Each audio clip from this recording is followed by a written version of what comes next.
स्वागत है आपका अपने YouTube चैनल अभ्यास क्लासेस नवादा में। आज का जो टॉपिक है वो है बायोटेक्नोलॉजी क्लास 12 का। देखो, बायोटेक्नोलॉजी जो है वो दो वर्ड से मिलकर बना है। बायोस, बायो का बायोस जिसका अर्थ होता है लिविंग, और टेक्नोलॉजी जो बना है टेक्नोलॉजिया से, टेक्नोलॉजिया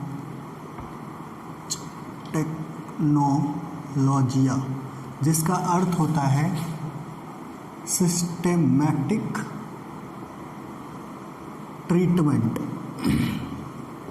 ओके, अगर हम लोग देखें साइंस के क्षेत्र में जो डेवलपमेंट हुआ है वो सबसे ज़्यादा हुआ है फिजिक्स में, और फिजिक्स का जो लॉ हम लोग को दिख जाता है जो, और उसका यूजेस है जिसके कारण जो ह्यूमन का एफर्ट है, यानी ह्यूमन आसानी से, यानी हम लोग आसानी से किसी भी काम को कर सकते हैं। फ़ैन है, कंप्यूटर है, तुम्हारा ऑटोमोबाइल्स है, व्हीकल्स है, ये सारे ये क्या है, तो ये इसी के कारण, यानी साइंस उस रीज़न में डेवलप हुआ है जिसके कारण से हम लोगों को एफर्टलेस हम लोग फंक्शन कर सकते हैं या वर्क कर सकते हैं। ठीक है, तो जो सबसे ज़्यादा डेवलपमेंट हुआ है वो हुआ है फिजिक्स के रीज़न में, उससे कम केमिस्ट्री में, और सबसे कम बायोलॉजी में। तो बायोलॉजी में जब हम लोग टेक्नोलॉजी का यूज करते हैं तो वो जो होता है टेक्नोलॉजी का यूज करके ह्यूमन के नीड्स को पूरा करते हैं बायोटेक्नोलॉजी में। तो बायोटेक्नोलॉजी बेसिकली दो वर्ड से मिलकर बना है, बायोस और technologia. Technologia means systematic treatment and bios means living, यानी जब लिविंग का यूज करके ह्यूमन के नीड्स को हम लोग फुलफ़िल करते हैं, रिक्वायर्ड मटेरियल्स और ह्यूमन के नीड्स। तो ह्यूमन के नीड्स में कौन कौन आ जाते हैं? Agriculture, industry, domestic, medical and other uses को फुलफ़िल किया जाता है। तो बायोटेक्नोलॉजी को अगर हम डिफ़ाइन करते हैं तो biotechnology is defined as technological exploitation, यानी development, technological development of micro organisms, plant cells, animal cells, यानी एंड बायोलॉजिकल प्रोसेस, इन सभी का यूज करके ऑब्टेनिंग यूजफुल मटेरियल्स, इन सभी का यूज़ करके हम लोग क्या ऑब्टेन करते हैं? यूज़फुल मटेरियल जो ह्यूमन, किसके लिए? तो agriculture, industry, domestic, medical and other uses.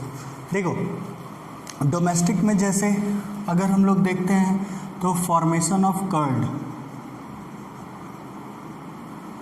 Cheese, bread etcetera, ये सारे जो हैं ये हमारे क्या है? तो ये सभी हैं जो डोमेस्टिक यूज़ में यूज होते हैं, जहाँ पे हम लोग बायोटेक्नोलॉजी वहाँ पे देखा जाता है, और ये हम सालों से करते आ रहे हैं ह्यूमंस, ये हम ह्यूमंस सालों से करते आ रहे हैं।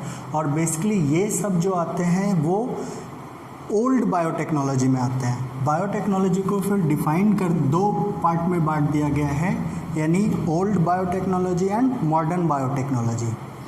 तो ओल्ड बायोटेक्नोलॉजी में वो सारे, जैसे विनेगर वगैरह बनाना, शुगर्स को चेंज करके एंजाइम के द्वारा विनेगर बनाना, तो ये सारे प्रोसेस हम लोग शुरू से करते हैं। उसके अंदर क्या है, किसका यूज हो रहा है? तो माइक्रो ऑर्गेनिजम्स का यूज कर रहे हैं हम लोग, यानी वहाँ पे किसी लिविंग का यूज करके हम लोग वो सारी चीज़ों को चेंज कर रहे हैं, उन चीज़ों को फॉर्म कर रहे हैं।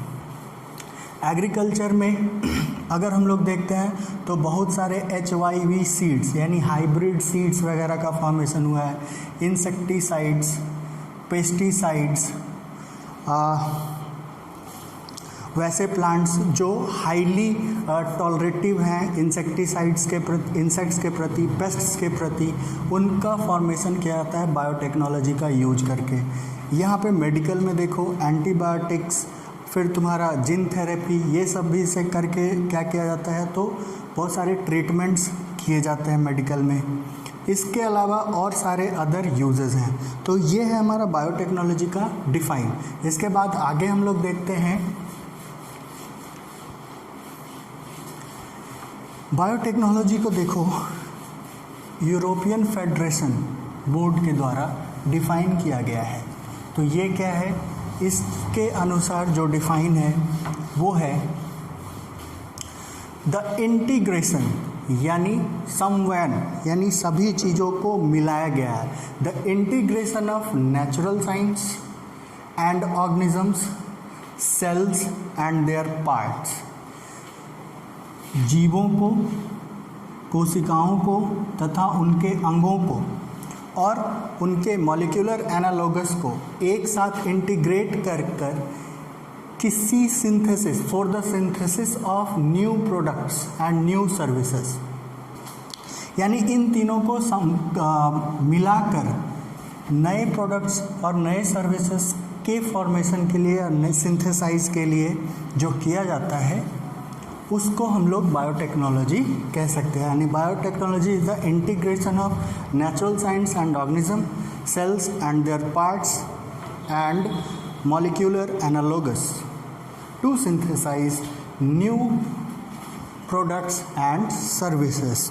एग्ज़ाम में जो बोर्ड में क्वेश्चन आता है वो पूछेगा डिफाइन बायोटेक्नोलॉजी बाय EFB, यानी यूरोपियन फेडरेशन के द्वारा जो इसको डिफाइन किया गया है उसके अनुसार हम लोगों को बताना रहता है।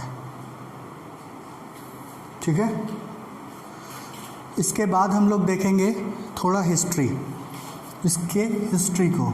नेक्स्ट तो देखो, जो पहला प्रोडक्ट था बायोटेक्नोलॉजी से बनाया हुआ वो अल्कोहल है। अल्कोहल को फर्मेंटेशन के द्वारा, शुगर के फर्मेंटेशन के द्वारा बनाया जाता है, ठीक है, ईस्ट वगैरह का यूज करके।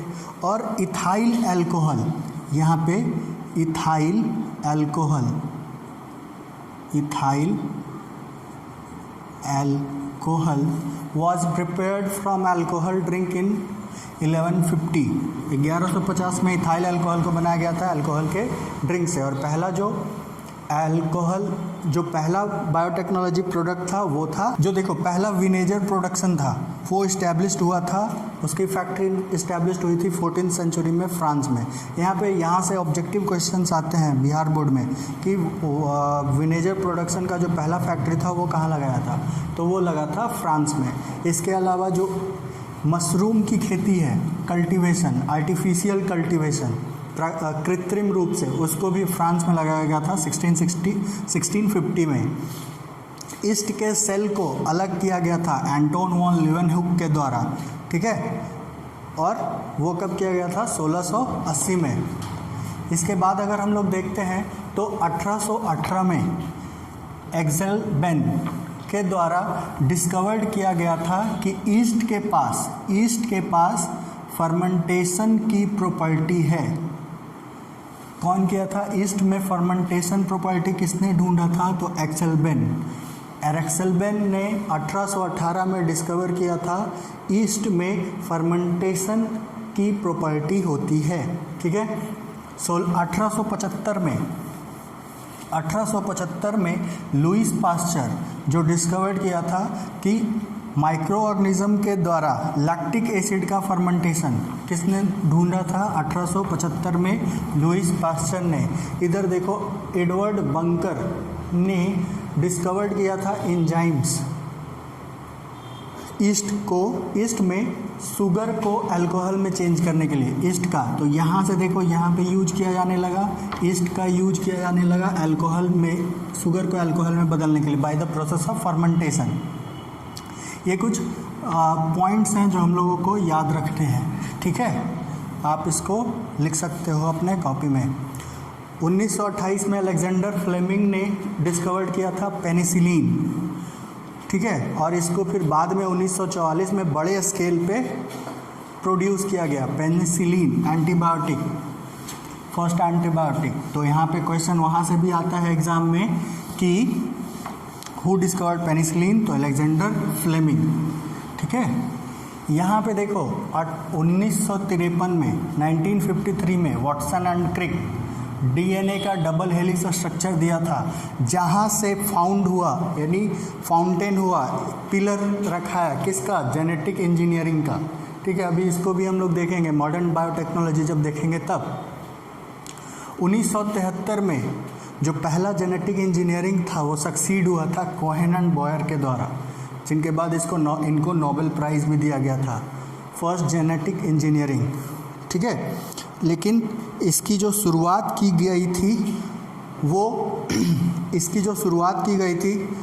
वो की गई थी तुम्हारे, जो पहला किया गया था वो किया गया था बर्ग के द्वारा, ठीक है, BERG, और इनको माना जाता था जेनेटिक इंजीनियरिंग। लेकिन सक्सेसफुल किसके द्वारा हुआ था? 1973 में कोहेन एंड बॉयर के द्वारा, और ये इन्होंने 1972 में शुरू किया था, ठीक है।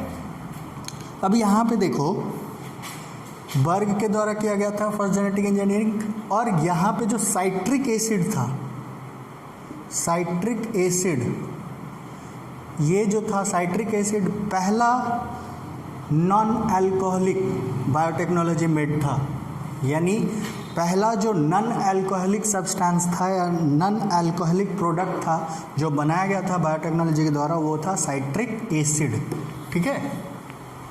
यहाँ तक ये हिस्ट्री को हम लोग देखते हैं।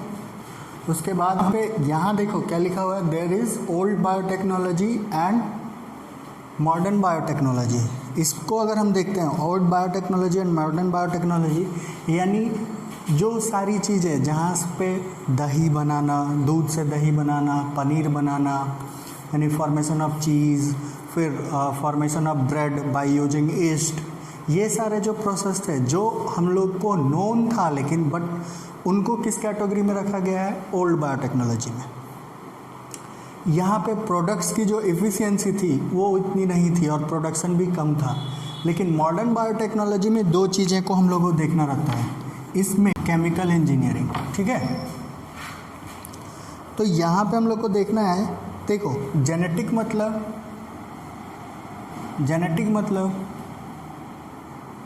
जेनेटिक मटेरियल हम लोग को जेनेटिक्स में पढ़ना था। तो जेनेटिक मटेरियल क्या था? तो विच कैरी द ट्रैट्स और hereditary substance of the organisms, ठीक है, उसको हम लोग क्या बोलते थे? जेनेटिक। तो जेनेटिक इंजीनियरिंग मतलब टू अल्टर समथिंग, यानी genetic engineering basically the technique through which the genetic constituents of an organism can be altered. तो अगर हम लोग जेनेटिक कॉन्स्टिट्यूएंट को अल्टर करते हैं, यानी उस क्या करते हैं? उनके DNA को अल्टर करते हैं। जब हम लोग इसको डिफाइन देखेंगे। केमिकल इंजीनियरिंग क्या है? तो केमिकल इंजीनियरिंग यानी कंटामिनेशन फ्री इन्वायरमेंट में सारे को ग्रो कराया जाता है, एंजाइम्स वगैरह को ग्रो कराया जाता है, जिसके कारण से कंटामिनेशन फ्री होता है। हम लोग desired cell, microbes, enzymes, antibiotic, vaccines वगैरह को प्रोड्यूस कर। जो मॉडर्न बायोटेक्नोलॉजी है उसके दो मेजर टेक्निक हैं जिसके बेसिस पे मॉडर्न बायोटेक्नोलॉजी बेस्ड है। तो वो दो हैं, genetic engineering and chemical engineering. Genetic engineering क्या है? Genetic engineering is a technique in which DNA artificially modified to suit human needs, यानी according to human needs, यानी ह्यूमन की जो ज़रूरतें हैं उसके अनुसार से अगर हम किसी ऑर्गेनिज्म के जेनेटिक मटेरियल को उनके अनुसार जेनेटिक मटेरियल को अल्टर कर देते हैं। तो जेनेटिक मटेरियल क्या है? DNA है हमारा, अधिकतर में, कुछ वायरसेस में RNA भी होते हैं। तो DNA को क्या किया जाता है? अल्टर्ड किया जाता है जिस टेक्निक के द्वारा, तो वो कहलाता है जेनेटिक इंजीनियरिंग, ठीक है। और इसका क्या है? इसका अगर हम अब देखो, दो चीज़ें हम लोगों को देखना था। ये दूसरा डिफाइन अगर देखते हैं तो दो चीज़ें थी हमारे पास। एक था फिनोटाइप, जो अपीयरेंस था ह्यूमन ऑर्गेनिज्म का, किसके कारण? जीनोटाइप के कारण। यानी अगर हम जेनेटिकली अगर कुछ मॉडिफाई कर रहे हैं तो उसके जीनोटाइप को मॉडिफाई कर रहे हैं, और जीनोटाइप अगर मॉडिफाई होगा तो किस पे असर होगा? वो दिखेगा फिनोटाइप पे, यानी फिनोटाइप भी क्या हो जाएगा? बदल जाएगा। तो यहाँ पे हम लोग देखेंगे ये क्या है, दूसरा डिफाइन क्या है, और it is change in the phenotypic और एक्सप्रेशन ऑफ होस्ट ऑर्गेनिज्म, जिस ऑर्गेनिज्म में वो चेंज करना है वो होस्ट ऑर्गेनिज्म कहलाएगा। तो होस्ट ऑर्गेनिज्म की जब फिनोटाइप और एक्सप्रेशन में चेंज होता है due to introduction of an altered sequence of genetic material. यहाँ पे अगर हम लोग जेनेटिक मटेरियल में देखें डीएनए में क्या था, तो अंदर जो सीक्वेंस थे, ये जो नाइट्रोजनस बेसिस के सीक्वेंस थे ATCG, इन सीक्वेंस में अगर कोई चेंज होता था तो क्या होता था, फिनोटाइप भी चेंज होता था। तो वही हो रहा है कि कोई भी अल्टर्ड सीक्वेंस के ऑफ जेनेटिक मटेरियल को जब होस्ट सेल में इंट्रोड्यूस किया जाता है तो उसके कारण जो चेंजेज होते हैं फिनोटाइप और expression of host is simply known as genetic engineering. यानी जिस टेक्निक के द्वारा ये हम कर सकते हैं उस टेक्निक को हम लोग क्या कहते हैं, जेनेटिक इंजीनियरिंग। या इसे हम क्या कह सकते हैं, या it is biotechnology involve in synthesis of artificial genes, repair of gene. ये क्या है, ये बायोटेक्नोलॉजी का वो टेक्निक है जिसके द्वारा क्या होता है, आर्टिफिशियल जीन्स या जीन्स को रिपेयर किया जाता है, ठीक है, थ्रू फ्यूज़न यानी मिक्सिंग, डिलीटेशन, उसको हटाकर, जो जैसे कि हम लोग देखते हैं कि जो हार्मफुल जीन्स हैं हमारे बॉडी के अंदर, जो कोई डिजीज़ काउज कर रहे हैं, तो उस जीन को हम लोग हटा देते हैं। किसके कारण, किसके द्वारा, तो जेनेटिक इंजीनियरिंग के द्वारा।